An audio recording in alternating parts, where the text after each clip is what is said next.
খানাখন্দ আর বৃষ্টির পানি জমে চলাচলের একেবারেই অযোগ্য হয়ে পড়েছে রাজধানীর মালিবাগ থেকে মগবাজার হয়ে তেজগাঁর দিকের সড়কটি। ফ্লাইওভার নির্মাণে কালক্ষেপণই এর অন্যতম কারণ। সাথে যোগ হয়েছে সিটি কর্পোরেশনের অব্যবস্থাপনা।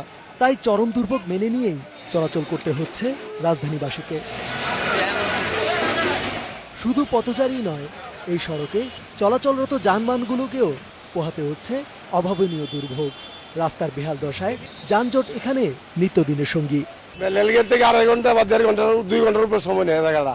যে অবস্থা মনে করেন গাড়ি ঘুরি কেমনে চলবো। রাস্তার যে অবস্থা, এই রাস্তা কত বছরে এটার সুসম্পন্ন হইব এটা আল্লাহ জানে। আমরা অতিষ্ঠ বাস থেকে নেইমা পায়ে হাইটা যাইতেছি। চতুর্দিকে পানি, ময়লা পানি, এ পার হওয়া যায় না। অফিসে যাতায়াতের জন্য বা সাধারণ লোকের যাতায়াতের জন্য খুব কষ্ট।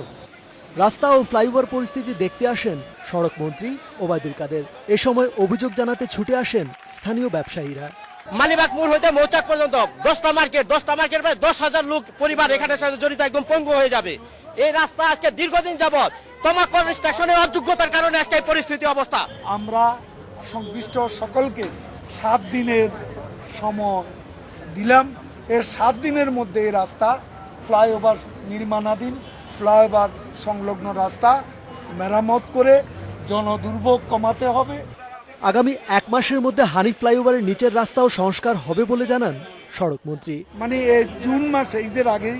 রেজওয়ানুল হক, ইন্ডিপেন্ডেন্ট নিউজ, ঢাকা।